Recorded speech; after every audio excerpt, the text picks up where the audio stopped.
হাতের লেখা যদি একদিনের মধ্যেই সুন্দর করতে চাও, তাহলে যাদের হাতের লেখা সুন্দর তাদেরকেই অনুকরণ করতে হবে।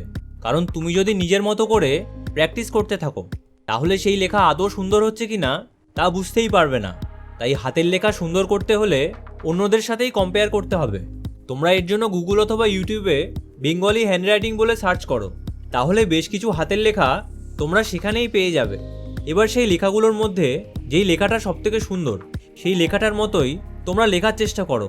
সেখানে অক্ষরগুলো যেইভাবে লেখা হয়েছে তোমরা দেখে দেখে সেইভাবেই লেখার চেষ্টা করো। তবে হুবাহু একই রকম যদি নাও লিখতে পারো, তাহলেও তোমার লেখা অনেকটাই সুন্দর হয়ে যাবে। জেগে ওঠো চ্যানেলে তোমাদের সবাইকে স্বাগত। এক্সামে ভালো রেজাল্ট করার জন্য শুধু পরীক্ষায় গিয়ে উত্তর লিখলেই হবে না, তার সাথে হাতের লেখাও সুন্দর করতে হবে। তোমার লেখা যদি সুন্দর এবং পরিষ্কার হয়, তাহলে যেই টিচার তোমার খাতা চেক করবেন, ওনার প্রথমেই মনে হবে যে এটা কোনো ভালো স্টুডেন্টের খাতা, ফলে সেই খাতায় নম্বরও উনি সেই হিসাবেই দেবেন। কিন্তু হাতের লেখা যদি খারাপ হয়, তাহলে টিচাররা সেই খাতা গুরুত্ব দিয়ে দেখেন না, ফলে সঠিক অ্যান্সার লিখেও কখনোই ফুল মার্কস পাওয়া যায় না। তাই বেশি নম্বর পাওয়ার জন্য হাতের লেখা অবশ্যই সুন্দর হওয়া প্রয়োজন। এবার প্রশ্ন হলো, হাতের লেখা কিভাবে সুন্দর করতে হয়?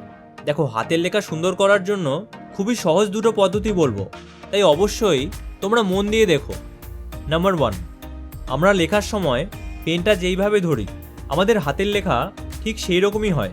আমরা যদি লেখার সময় পেনটা ব্যাকা করে ধরি, তাহলে আমাদের লেখা এমনিই বাজে হয়ে যায়। এছাড়া পেনটা যদি খুব শক্ত করে ধরা হয়, তাহলে কিছুক্ষণের মধ্যেই আমাদের আঙুল ব্যথা হয়ে যায়। তাই সেই কারণেই দেখবে পরীক্ষায় আমাদের আঙুল ব্যথা করে। তাছাড়া শক্ত করে যদি পেনটা ধরা হয়, তাহলে হাতের লেখা কখনোই সুন্দর হয় না। এছাড়া পিছনের পেজেও লেখার ছাপ পড়ে যায়। তাই সুন্দর এবং তাড়াতাড়ি লেখার জন্য পেনটাকে হালকাভাবে ধরতে হবে, তাহলে পরীক্ষার হলে কখনোই আঙুল ব্যথা হবে না। এবার যেই পয়েন্টটা দেখব সেটা সবথেকে বেশি ইম্পর্টেন্ট। নাম্বার 2, তোমরা যদি একদিনের মধ্যেই হাতের লেখা সুন্দর করতে চাও, তাহলে লেখার জন্য সঠিক পেন চুজ করতে হবে। কারণ তোমরা যেই ধরনের পেন দিয়ে লিখবে, তোমাদের হাতের লেখা ঠিক সেই রকমই হবে। কিন্তু আমরা যেটা ভুল করি, আমরা কোনো কিছু না দেখেই যে কোনো একটা পেন কিনে নেই, ফলে হাতের লেখাও কখনোই সুন্দর হয় না। তাই পেন কেনার সময় কয়েকটা জিনিস অবশ্যই খেয়াল রাখতে হবে।